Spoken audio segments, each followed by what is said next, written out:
Halo, selamat sore. Assalamualaikum warahmatullahi wabarakatuh. Pemirsa TVRI Sumatera Selatan dimanapun Anda berada. Berjumpa dengan saya Marlia Revianti pada kesempatan sore hari ini dalam acara Halo Dokter. Dan pada kesempatan hari ini kita akan berbicara masalah deteksi dini gangguan reproduksi dari sindrom ovarium polikistik hingga endometriosis. Dan pada kesempatan sore hari ini sudah hadir bersama kita Dr. Haji Rizwan SPOG, konsultan fertilitas endokrin dan reproduksi dari RS Rumah Sakit Az-Zahra Palembang. Selamat sore dokter. Selamat sore Mbak Dian. Apa kabarnya dok? Baik Mbak Revi. Ya, kita sore ini akan berbincang banyak ya dok ya tentang sindroma ovarium polikistik dan endometriosis. Saya rasa udah banyak deh kalau yang kayak PCOS itu kan sebenarnya bukan hal yang jarang didengar gitu kan. Banyak penderitanya itu malah dari usia-usia remaja gitu ya dok ya. Mungkin dokter bisa jelaskan terlebih dahulu sebenarnya apa sih dok yang dimaksud dengan sindroma ovarium polikistik ini? Iya, sindroma ovarium polikistik ya atau bahasa ininya PCOS ya, polikistik ovarium polikistik ovarium syndrome namanya. Sindrom artinya kumpulan gejala yang disebabkan oleh gangguan hormon yang efeknya juga ke metabolik ya.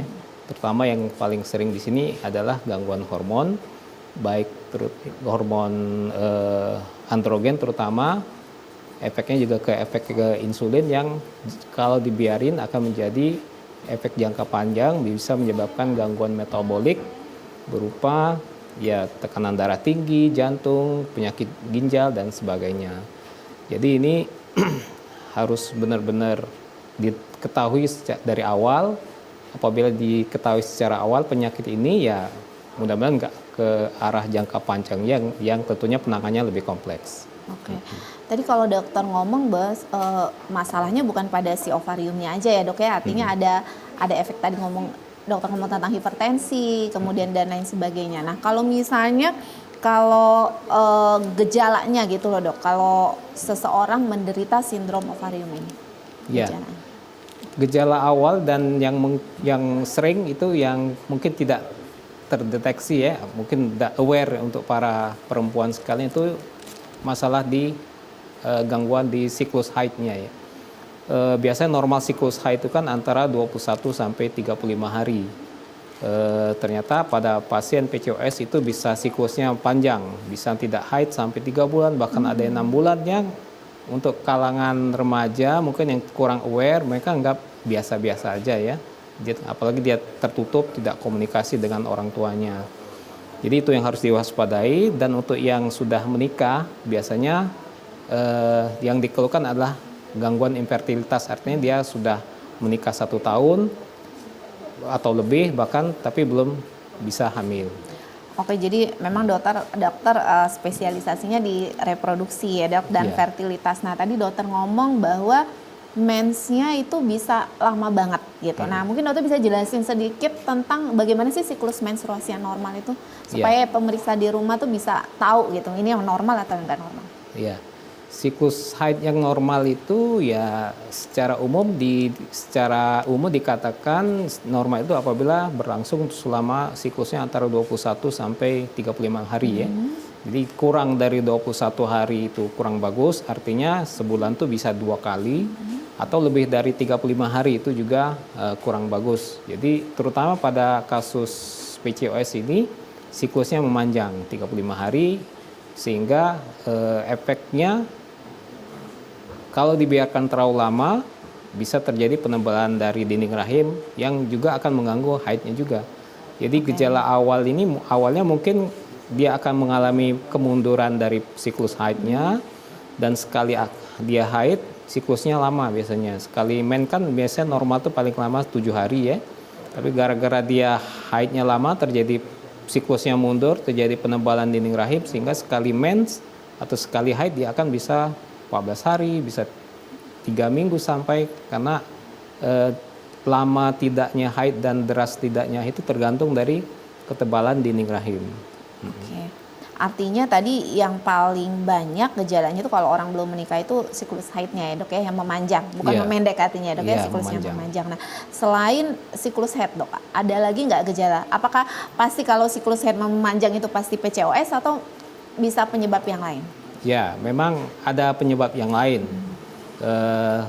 penyebab yang lain yang jelas ini kan gangguan hormon ya, bisa gangguan dari tiroid atau memang gangguan dari pengaturan fungsi pengatur hormon di otak. Yang jelas ini ada tambahannya di samping tadi pola haidnya memanjang, kita menyebutnya amenore atau oligomenore kalau bahasa kedokterannya, dan juga ditambah dengan pemeriksaan USG biasanya. Dari pemeriksaan USG kita akan temukan bahwa di indung telurnya dua-duanya itu kita dapetin sel telurnya itu kecil-kecil ukuran ya sekitar 2 mili dan banyak, kecil-kecil dan banyak. Ini efek dari gangguan hormon tadi, karena efek dari PCOS ini kan hormon androgennya atau hormon laki-lakinya kelewat tinggi, sehingga sel telur yang harusnya tiap bulan tuh tumbuh dan bisa dibuahi kalau nanti seandainya dia menikah, ternyata dia tidak tumbuh.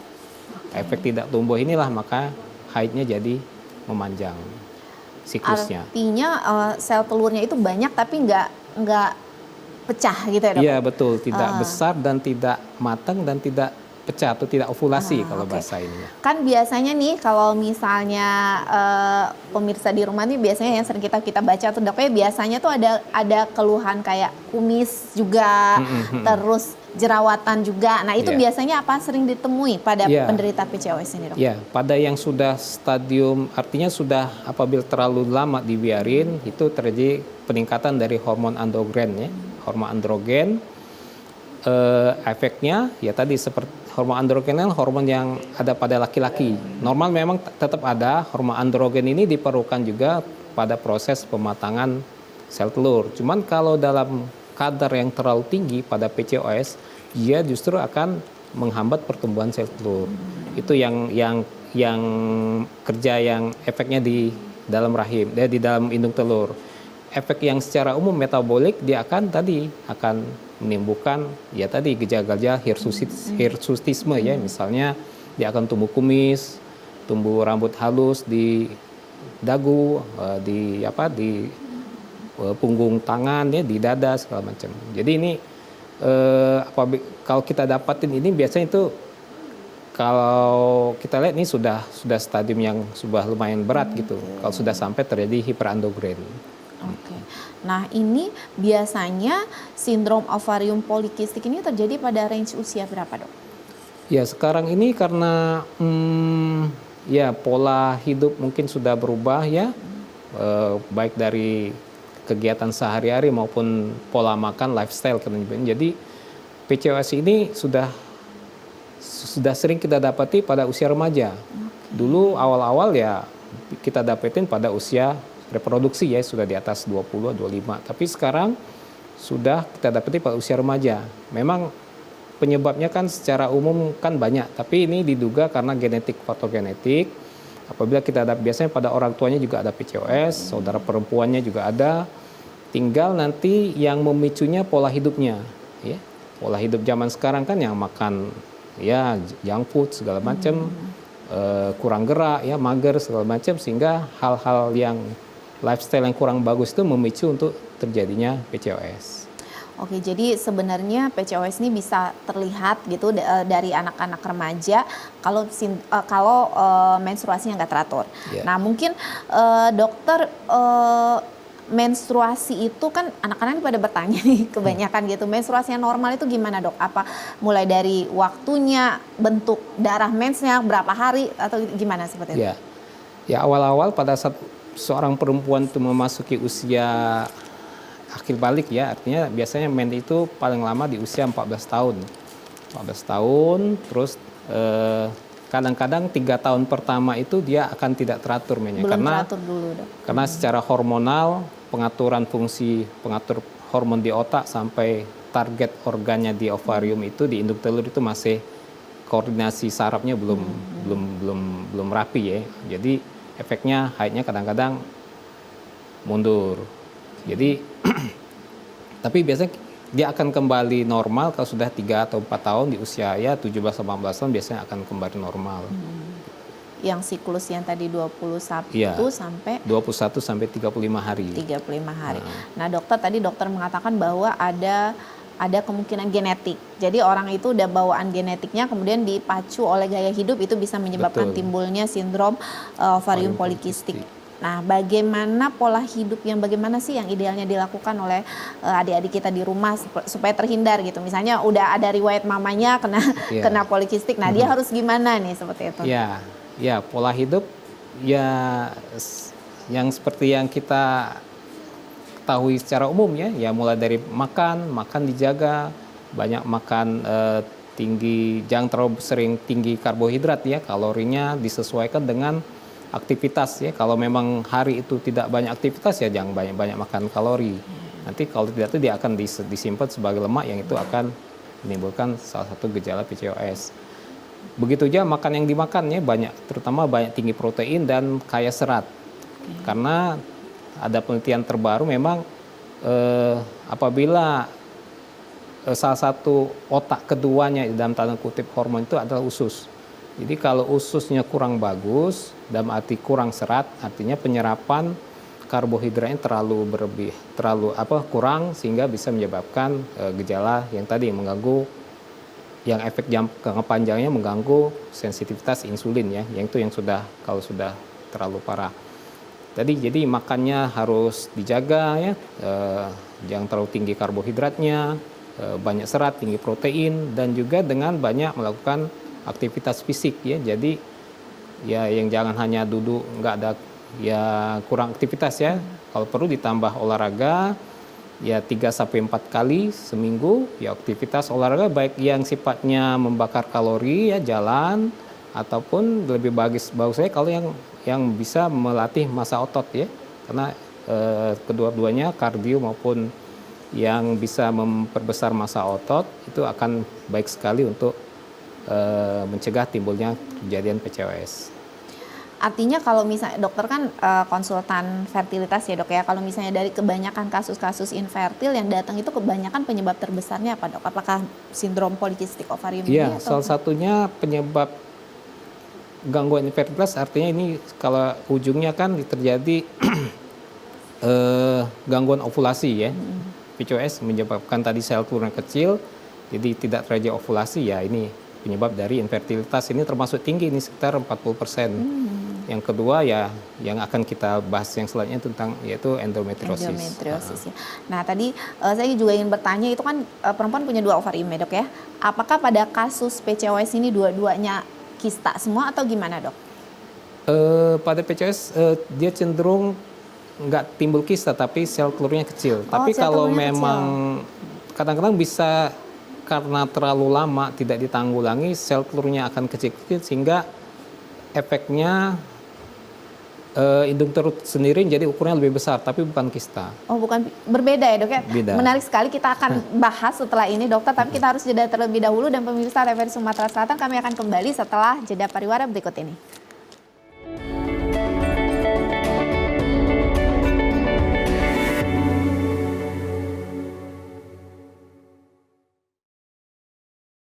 Ini si super traveler yang hobinya traveling. Sejak pakai Brimo, dia tambah happy karena mau kemanapun jadi lebih mudah. Beli tiket kereta, pesawat, kapal, bus, sampai Wush, semuanya bisa. Ready, easy. Di jalan, yang pasti dia nggak mau kelewatan tontonan favoritnya. Dan kalau mau gaming juga tetap lancar. Karena semua vouchernya bisa beli pakai Brimo, yang mudah dan serba bisa. Brimo. Kenalin, ini si investor visioner yang suka banget investasi. Dia tahu, cukup pakai Brimo, dia bisa investasi emas jadi lebih mudah dan praktis. Pantes kalau ditanya sama temennya soal investasi, pasti jawabannya Ready. Naik. mulai investasi jangka panjang dari sekarang bisa menguntungkan buat masa depan. Apalagi investasinya pakai Brimo yang mudah dan serba bisa. Brimo.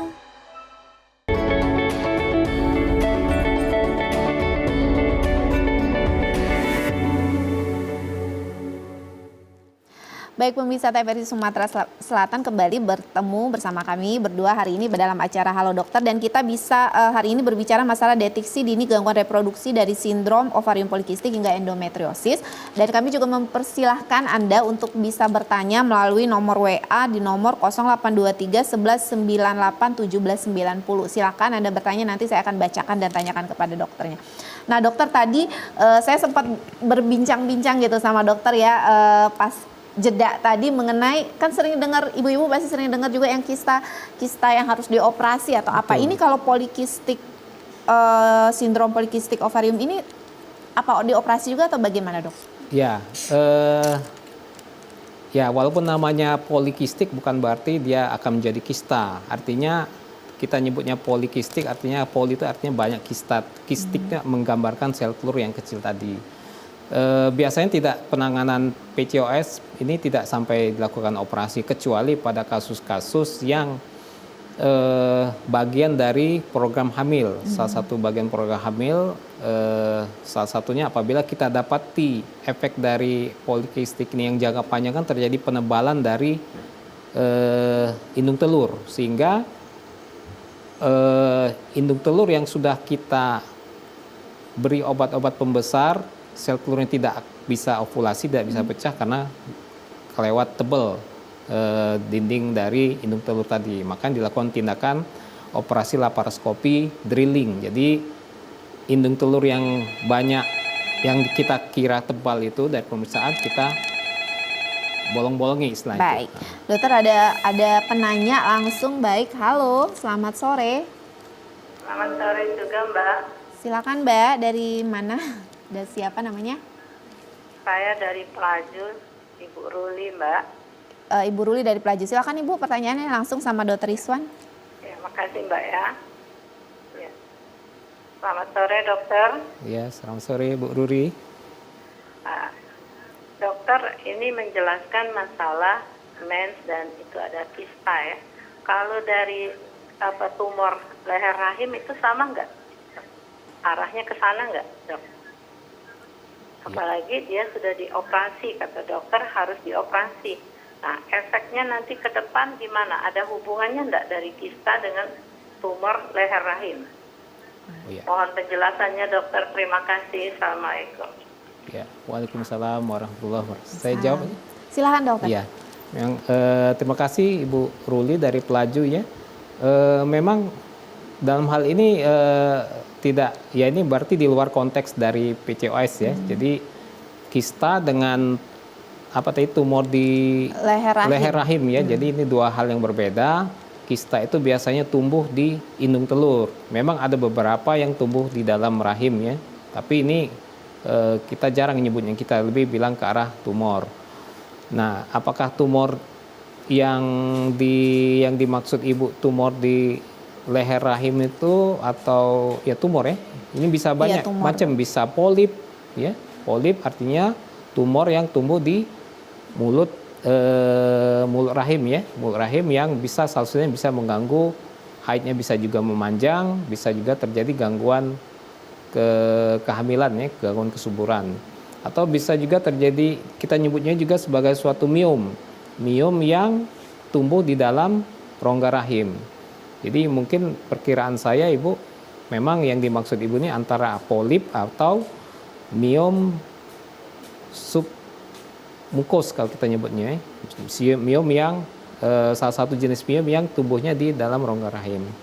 Penanganannya ya harus dioperasi memang, apalagi kalau tujuannya untuk program hamil. Demikian Ibu. Ya, jadi sesuatu hal yang berbeda ya. Berbeda. Dokter ya, tapi sama-sama bisa bikin nggak bisa hamil. Iya dokter ya. Salah satunya. Oke.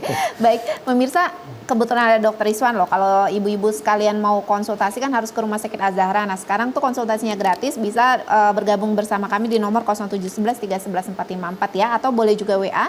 Nanti saya akan bacakan di nomor 0823 11 98 17 90. Nomornya ada di layar televisi Anda. Dan ini sudah ada WA juga dokter dari Rira Rahmatila. Dokter, tolong jelaskan, jika seorang remaja sudah menjaga pola hidup sehat dan rutin berolahraga tetapi tetap didiagnosis PCOS, nih saya harus gimana dokter katanya? Ya, memang salah satu penanganan PCOS adalah dengan lifestyle modification ya. Jadi modifikasi gaya hidup. Jadi diusahakan apabila kita diagnosis perempuan ini sebagai PCOS, kita suruh dia modifikasi, kita perbaiki gaya hidupnya. Mulai dari pola makan yang kita bilang tadi, ditambah aktivitas fisik, olahraga. Kalau memang masih juga, ya paling tidak kalau kita ukur, kita lihat biasanya ada perbaikan ya. Memang mungkin agak berat mau menurunkan berat badan ya. Iya. Ya, mungkin pada kasus ini penanya Ibu Rirah Rahmatillah ini sudah berjuang, ternyata beratnya masih tidak turun. Tidak masalah, asal kita lifestyle diperbaiki. Kadang-kadang memang targetnya harus diturunin berat badannya 5-10%. Tapi kadang-kadang itu berat untuk pada beberapa pasien. Tapi dengan memodifikasi gaya hidup tadi, makan dijaga, olahraga teratur, walaupun beratnya tidak turun, tapi biasanya terjadi perbaikan dari fungsi hormonnya. Biasanya mennya akan mulai membaik. Ya. Kalau dari pengalaman dokter sendiri, biasanya kalau pada remaja putri ini, setelah mereka memperbaiki pola hidup tuh memang ada perbaikan gejala, dok? Ya, ada perbaikan. Tentunya kita kasih target 3-6 bulan ya. Biasanya kita pantau, biasanya dia akan ada perbaikan yang biasanya mainnya 2 bulan, 3 bulan sekali, dan setiap main dia harus dibantu obat-obat pemancing atau pemicu haid. Tapi dengan dia perbaiki pola hidupnya, walaupun posturnya masih seperti itu, tapi dia bisa main secara alami tanpa bantuan obat. Tanpa harus bantuan obat. Artinya biasanya pada pasien PCOS ini harus dipancing dulu gitu ya, dok? Betul. Ya? Oke. Nah, dokter, ini juga sudah ada penanya dari Sundari dari Sako. Dia bertanya, dokter, izin tante saya sudah berusia 45 tahun sampai saat ini belum memiliki anak. Pernah memiliki kista ovarium dan sudah pernah dioperasi, namun tumbuh lagi. Apakah masih bisa memiliki anak, katanya? Seperti itu. Ya, terima kasih ini jadi yang lainnya nanti masalah kista ovarium ini, dok. Saya kemungkinan sih kalau kista yang berulang biasanya itu kista endometriosis ya. Endometriosis itu salah satu kista, nanti kita bahas ya. Kita bahas endometriosis. Angka kekambuhannya tinggi. Karena ini sifatnya memang suka ya mirip-mirip kanker lah. Jadi tapi dia bukan kanker yang kalaupun sudah dioperasi dia akan tumbuh lagi dalam jangka waktu 3-5 tahun. Nah, untuk yang apalagi kalau sudah tumbuh, biasanya akan mengurangi cadangan sel telurnya, karena kista endometriosis atau kita sebut saja kista coklat ini, efeknya itu akan mengganggu sel telur untuk tumbuh. Bahkan dia efeknya toksik, meracuni sel telur. Jadi sel telurnya biasanya sudah rusak. Apalagi dengan usia sudah 45 tahun, ya memang dari sisi usia pun dengan tanpa ada kista pun biasanya sel telurnya sudah jauh berkurang. Ya kalaupun ikut poromil sampai even bayi tabung pun biasanya keberhasilan juga tidak terlalu besar. Baik, mungkin Mbak Sundari mungkin bisa langsung konsul langsung ya sama Dokter Iswan di Rumah Sakit Az-Zahra. Mungkin dokter bisa cerita dulu, dokter prakteknya hari apa aja, dok? Siapa tahu pemirsa di rumah pengen konsul langsung ke dokter. Boleh. Saya di Rumah Sakit Az-Zahra itu setiap hari Rabu, Jumat jam 1 sekitar praktek pukul 2 sampai jam 2 sampai jam 4 sore. Oke, jadi mungkin pemirsa di rumah ya yang ingin konsul langsung dengan Dokter Iswan itu bisa di Rumah Sakit Az-Zahra langsung ya. Tapi sekarang mumpung lagi gratis, nggak kena cas ya, dok ya. Silakan yang ingin bertanya silakan langsung di nomor 0711 311 454. Nah, dokter, tadi kita ngomong masalah sindroma polikistik. Kita juga membahas endometriosis juga ya, dok ya. Dan ternyata endometriosis ini juga salah satu penyebab infertil pada pasangan suami istri. Nah, mungkin dokter bisa jelasin dulu apa sih yang dimaksud dengan endometriosis ini, dok? Ya, endometriosis ini salah satu penyakit yang banyak teorinya ya. Tapi tapi intinya pada endometriosis ini penyebab utamanya ada jaringan dari dinding rahim, kita nyebutnya endometrium, itu keluar dari tempatnya. Harusnya normal endometrium atau yang biasanya keluar tiap bulan sebagai darah haid itu harusnya normalnya keluar. Tapi ini karena sesuatu dan lain hal sehingga darah haid itu bukannya keluar tapi malah naik ke atas, masuk ke saluran telur, lengket di ovarium, di indung telur, atau bisa masuk ke dalam rongga perut, sehingga apabila sudah dia nempel di situ, nah sifat darah haid ini kan dia kalau sudah di luar tempatnya dia akan dia akan tumbuh, karena bukan tempatnya dia akan tumbuh menjadi penyakit gitu, apalagi dipengaruhi oleh hormon estrogen yang tentunya didapati pada seorang perempuan. Artinya hidup dong darah haid ini ya dok, bisa tumbuh gitu kan artinya. Iya betul. Oke, unik sekali. Nah tadi kan dokter ngomong soal kista coklat, yang ternyata kista coklat ini kan bagian dari endometriosis juga. Mungkin bisa dokter jelaskan lagi dok, seperti apa itu sebenarnya? Iya.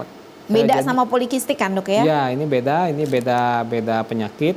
Ini juga ini lebih ke arah ya pertumbuhan sel di luar tempatnya ya.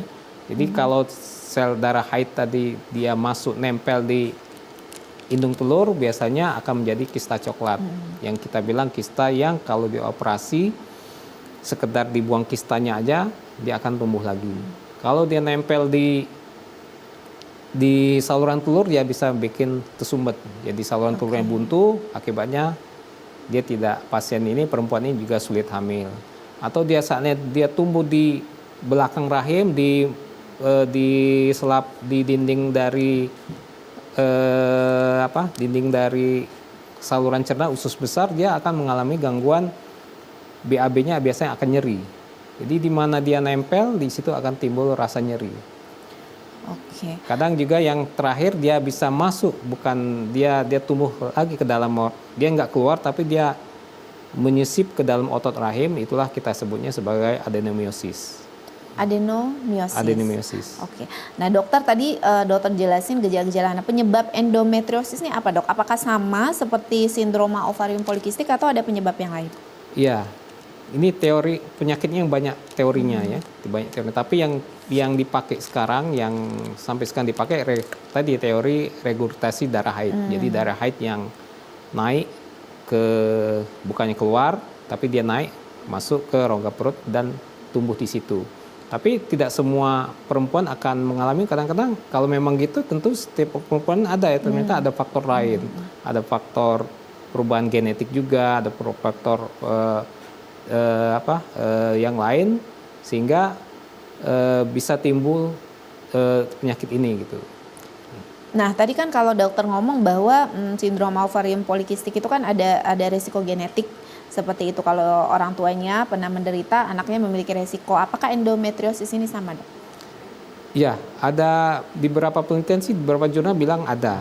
Apabila ada orang tuanya atau saudaranya itu memiliki endometriosis biasanya akan berulang.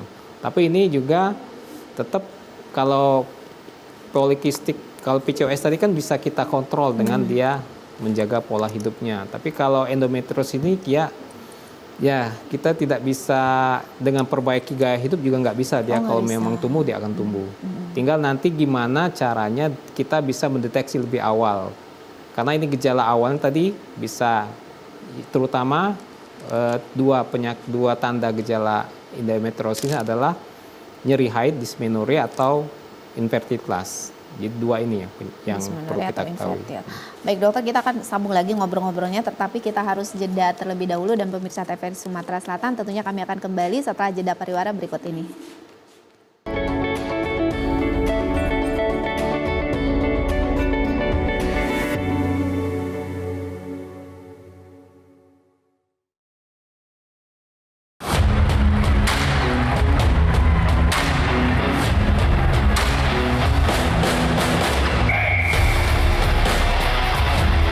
Temukan kekuatan dalam gerakan, keindahan dalam kompetisi, dan kemenangan dalam setiap langkah dari atlet-atlet berprestasi Sumatera Selatan.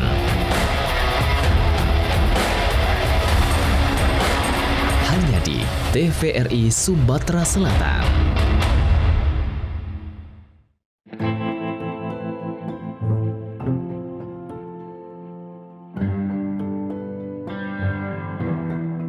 Kasus bullying semakin hari semakin meningkat.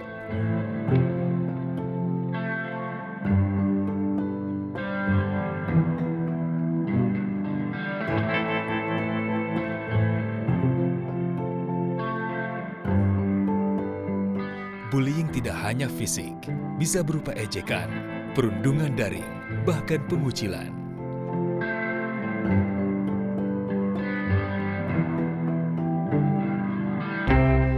Bullying merusak harga diri, kesehatan mental, dan masa depan. Sebagian korban dapat mengalami depresi dan kecemasan. Siapa saja bisa menjadi korban, tapi kita bisa menghentikannya. Saya pernah jadi korban. Saya tahu bagaimana rasanya. Kita harus berani bicara. Pelaku bullying dapat dikenakan ancaman pidana yang berat sesuai hukum di Indonesia. Bullying hanya akan berhenti jika kita berani bicara dan menolong. Jangan jadi penonton. Banyak korban sudah berjatuhan. Stop perundungan, mulai dari kita.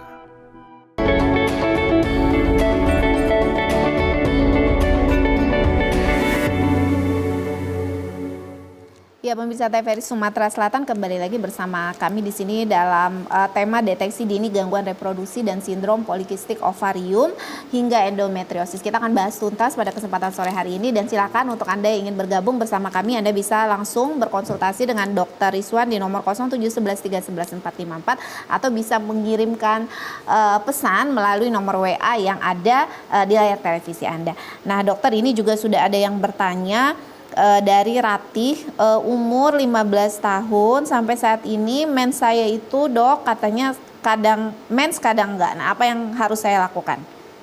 Ya, terima kasih Mbak Rati ya, 15 tahun. 15 tahun. Ya, kemungkinan seperti yang kita bilang tadi ya, dia masih fase transisi, ya, transisi ke transisi untuk menjadi supaya haidnya akan normal ya. Jadi ini biasanya memakan waktu ya 3-4 tahun lah ya, jadi kita tunggu aja, enggak masalah.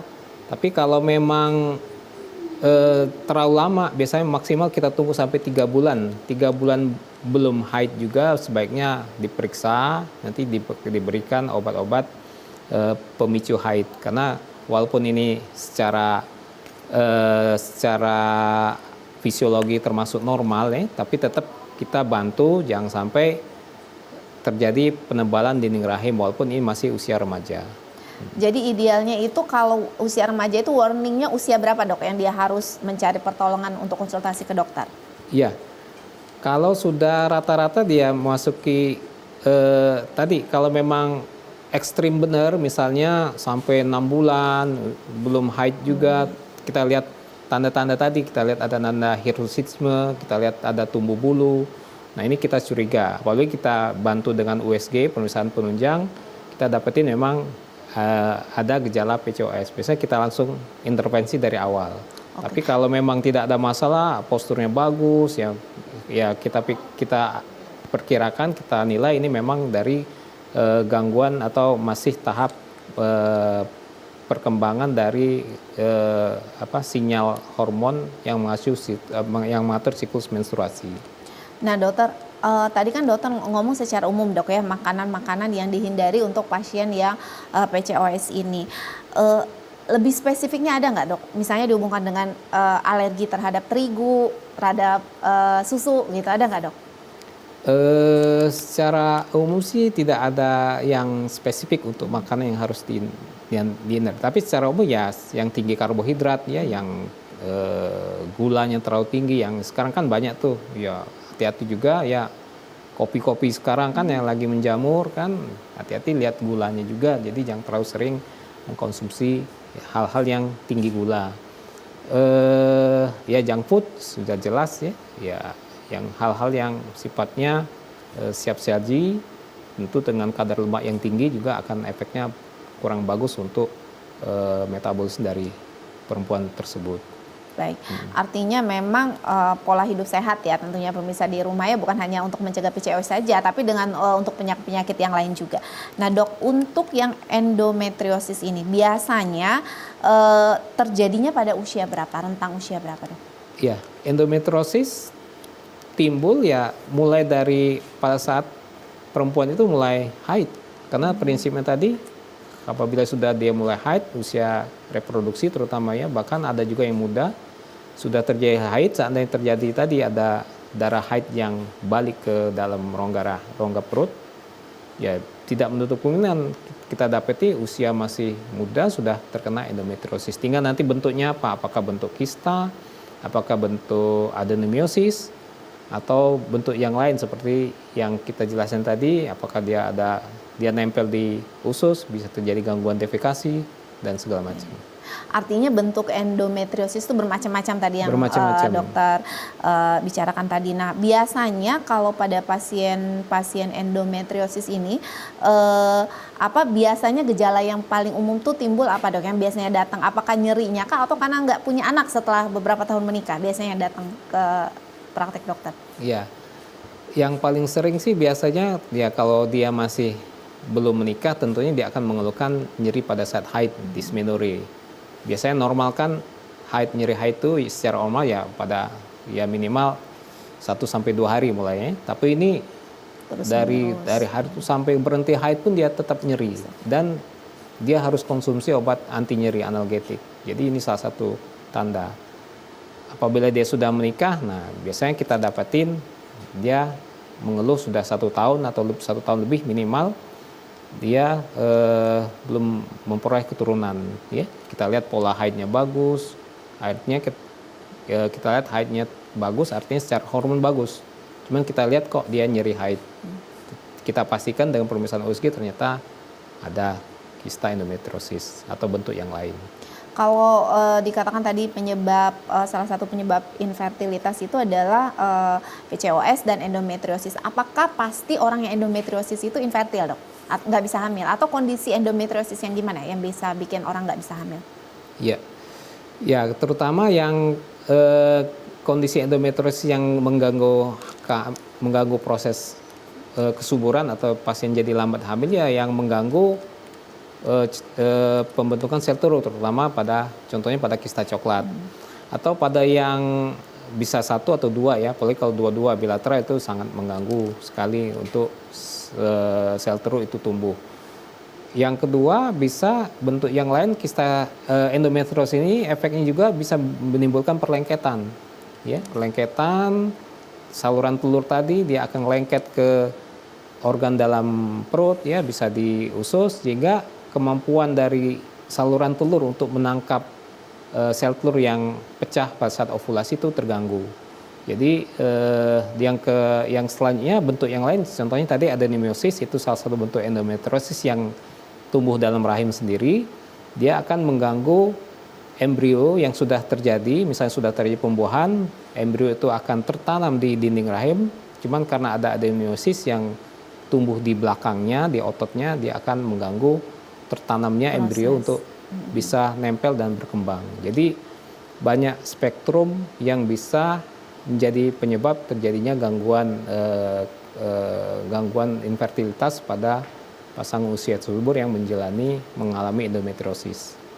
Baik, ini dokter ada penanya dari pemirsa kita di rumah ini bertanya, dokter apakah kalau perempuan kena endometriosis makin parah nanti bisa berubah menjadi kanker? Ya, memang terima kasih. Pada yang sudah memang tidak banyak tapi ada kecenderungan yang bisa menjadi kanker. Karena tadi sifat sel endometriosis kan sifatnya dia gampang untuk berubah. Dia kemana aja nempel dia bisa timbul penyakit. Nanti biasanya, tapi ini termasuk yang jarang, tapi tidak menutup kemungkinan karena dari beberapa kasus setelah kita operasi, kita angkat kistanya, ternyata kita cek ke lab, ke PA, ternyata sudah ada gambaran perubahan ke sel ke arah ganas. Oke, jadi nggak bisa dianggap remeh juga ya dok ya. Betul. Nah, kalau misalnya endometriosis ini dok, untuk terapinya, apakah harus dengan tindakan operasi atau bagaimana dok untuk kasus endometriosis? Ya, penanganannya tergantung keluhannya. Jadi kita treat the patient. Istilah kita di fertility ini treat the patient not the lesion. Jadi obati pasiennya bukan lesinya atau kistanya. Sementara kan kita secara umum kalau ada kista harus operasi, tidak, tergantung gejalanya. Kalau pasien perempuan itu datang masih belum menikah, dia mengeluhkan nyeri haid, kita obati nyeri haidnya dengan pemberian obat-obat penekan hormon. Karena ini kan penyebab utamanya dipicu oleh hormon estrogen. Jadi hormon estrogennya ditekan dengan pemberian obat-obatan. Jadi dan pemberian obat ini jangka panjang. Jadi pasiennya ditekan estrogen supaya dia tidak haid. Kalau tidak haid tentunya dia tidak akan mengalami nyeri. Dan obat-obat ini juga bisa menekan pertumbuhan dari sel endometriosis. Atau yang kedua, kalau dia keluhannya infertilitas, sudah menikah, sudah kalau nikah di bawah 35 tahun, dia nikah sudah setahun belum hamil, atau kalau 35 ke atas kita tunggu sampai 6 bulan, ada keluhan kita lihat endometriosis, tentu kita obati gangguan infertilitasnya dan tidak harus operasi. Kalau kita lihat ternyata ada kista endometriosis, ukuran yang masih kecil, biasanya kita langsung sarankan ikut promil, mulai dari inseminasi sampai ke bayi tabung.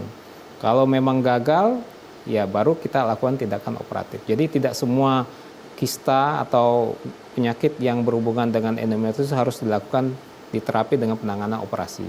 Oke, dok, tadi kan dokter ngomong kalau endometriosis kan ada darah kembali gitu. Nah itu yang menyebabkan darah itu bisa naik lagi itu apa sih dok? Apakah ada cara pencegahannya supaya nggak terjadi atau gimana? Nah itu kan kita sampai sekarang belum ada ininya ya, karena kan itu termasuk otot rahim itu kan termasuk yang tidak bisa kita kontrol kan. Ya, dan ini tidak terjadi pada semua perempuan. Kadang-kadang ada, kalaupun ada dia tidak sampai timbul penyakit gitu. Memang unik penyakit ini sampai sekarang, teori itu berkembang terus, tapi yang dianut sampai sekarang ini adalah teori tadi, baliknya sel darah haid tuh naik ke atas masuk ke rongga perut. Oke, ini juga ada pertanyaan tadi ibu di rumah, Ibu Nurani, dia bertanya bahwa dokter sebenarnya endometriosis itu apa sih dok? Ditanganinya apakah dikuret atau dibuang atau bagaimana? Ya, tergantung dari ininya Ibu Rani ya. Kalau tadi kita ngobatin gejalanya bukan penyakitnya ya. Jadi penyakitnya dibiarin aja, kalau nggak bergejala dibiarin aja ya dok? Iya, dibiarin aja. Karena tindakan operatif tadi misalnya kita harus angkat tumornya, itu nanti kistanya itu akan mengurangi sel telurnya. Dan mungkin balik lagi ya dok? Iya, biasanya kalau memang pasien itu terpaksa kita operasi, dia harus segera mengikuti program hamil. Karena kalau terlalu lama, dia akan tumbuh lagi. Dan operasi yang berikutnya akan mengurangi cadangan sel telurnya. Jadi prinsip dari penanganan endometriosis, operasi cukup 1 kali kalau terpaksa. Kalau memang memang masih memungkinkan untuk diterapi hormonal atau melalui program event bayi tabung dan berhasil ya berarti tidak harus operasi. Ada nggak dok kasus yang endometriosisnya hilang dok setelah dilakukan terapi hormonal? Ya, kalau yang masih kecil ada, tapi tidak bisa hilang, mungkin mengecil karena tetap prinsipnya dia namanya tumor akan tetap tumbuh ya, atau endometriosis lesinya ya. Tapi dengan terutama pada terapi endometriosis pemakaian hormon supresi estrogen ini jangka panjang biasanya. Kalau baru berapa bulan kita belum lihat efeknya. Dan penelitian bisa sampai 5 tahun, 10 tahun baru dia bisa mengurangi gejala terutama. Baik, dokter kita harus jeda terlebih dahulu. Pemirsa tampaknya masih penasaran, masih ada yang WA untuk bertanya, tapi kita harus jeda terlebih dahulu dan kami akan kembali setelah jeda pariwara berikut ini.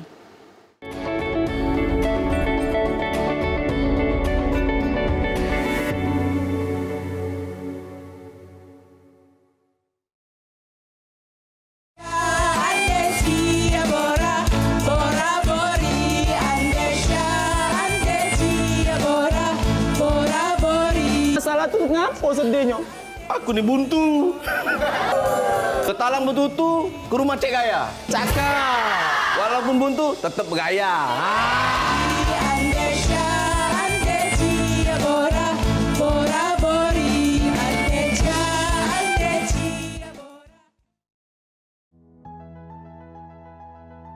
Sekali panen itu kisaran ya 200 juta lah dalam waktu 100 hari. Awalnya dari hobi, kelamaan jadi suka. Nah, hitung-hitung tambah-tambah buat ekonomi, Pak. Karena kalau konsumsi itu cepat daya jualnya, perputarannya cepat.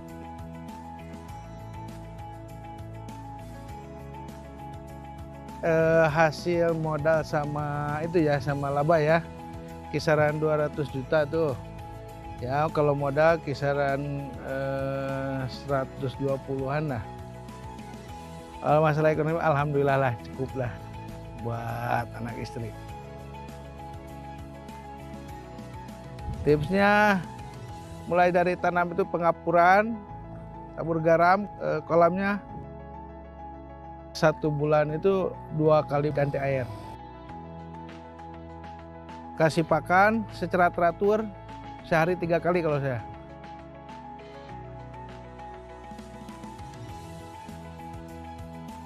Ayo dukung perekonomian rakyat, petani cerdas, petani sejahtera.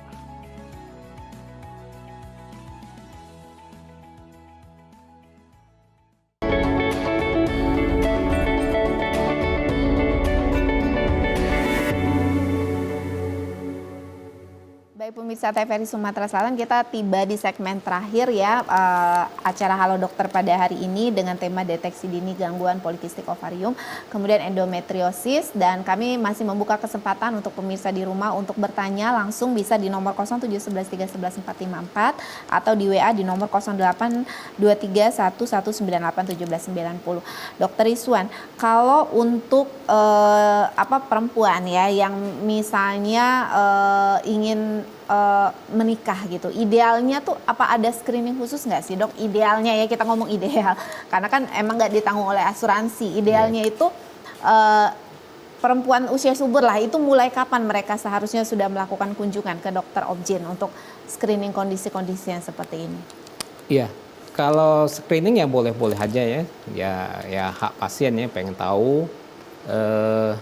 Kalau waktu ya nggak masalah selagi mereka masih usia reproduksi ya kapan aja bisa. Tapi terutama sih kalau memang sudah ada gejala, silakan. Jadi yang perlu dicatat ini adalah tolong perhatikan pola haidnya, ya. Allah menciptakan haid itu memang itu jendela untuk mengetahui pola hormon seorang perempuan ya.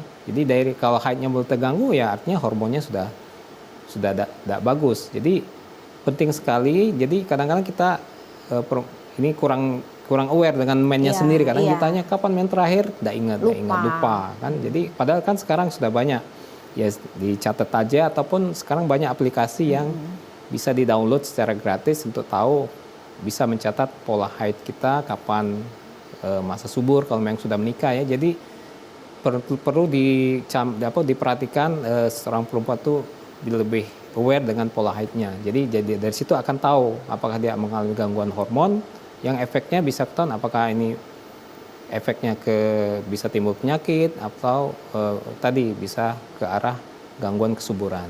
Ya, artinya pemirsa di rumah tuh harus sudah punya notes kecil seperti itu untuk mencatat kapan mens terakhir ya, kapan mens berikutnya dok ya. Kalau misalnya ngomong waktu mens dok, itu kan yang datang ngomong tadi kan siklus itu antara jadwal mens pertama ke mens yang berikutnya. Kalau waktu perdarahannya itu dok, itu sebenarnya normalnya berapa hari? Ya, normalnya paling lama ya 7 hari. 7 hari. 7 hari yang periode derasnya ya bisa hari sampai 3 hari pertama ya, 1 sampai 3 hari dia akan deras. Selanjutnya hari keempat sampai ke-7 biasanya akan flek-flek saja. Gitu. Baik, dok ini ada yang bertanya dok ya, mungkin masih dalam konteks fertilitas. Dok tolong tanyakan tentang hidrosalping di salah satu tuba, apakah masih bisa hamil alami tanpa laparoskopi? Ya, ya namanya tuba seperti sama-sama kita itu fungsinya adalah sebagai tempat pertemuan sel sperma dengan sel telur. Jadi di situ tempat pembuahannya. Sedangkan hidrosalping sendiri adalah penyakit di mana terjadi peradangan dari saluran telur yang isinya efek peradangan itu menyebabkan saluran telur tadi bengkak berisi cairan. Dan ini tentu kalau tidak ditangani ya akibatnya sel sperma tadi tidak bisa membuahi sel telur karena cairan yang ada di dalam saluran telur yang bengkak hidrosalping tadi itu sifatnya toksik, dia sifatnya akan mematikan sperma.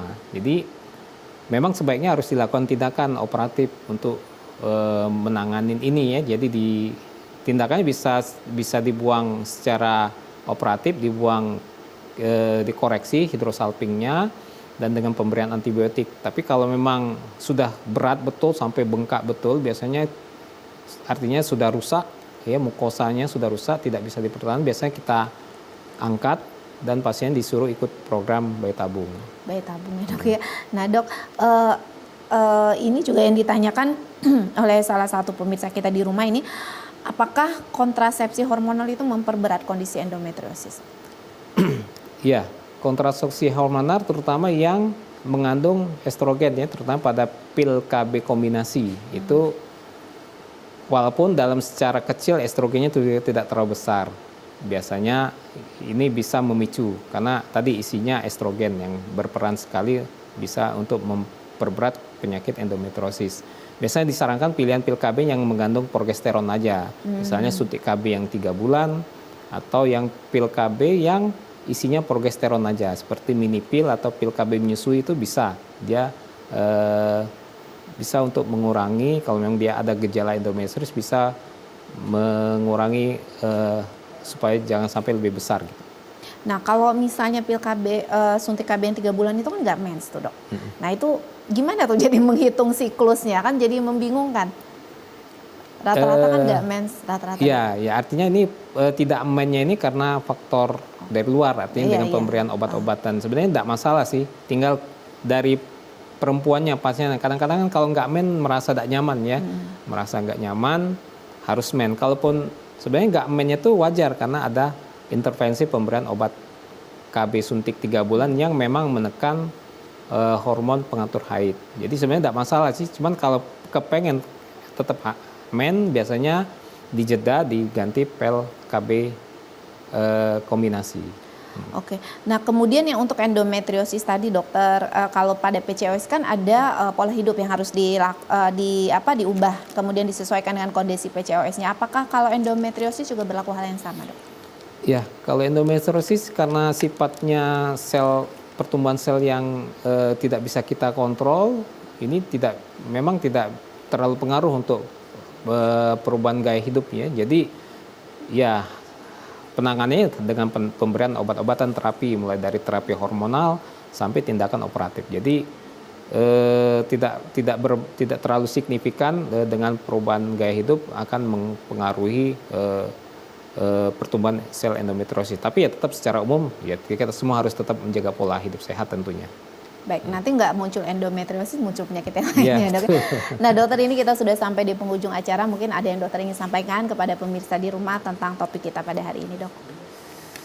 Ya, pemirsa sekalian ya secara umum kita kepada para perempuan ya tolong diperhatikan pola haidnya karena ini Tuhan telah menciptakan haid ini sebagai jendela cermin yang menggambarkan keadaan hormon yang bersangkutan ya. Jadi harus aware dengan pola haidnya sendiri karena ini jadi titik tolak jadi untuk menilai apakah kita mengalami gangguan kesuburan atau tidak.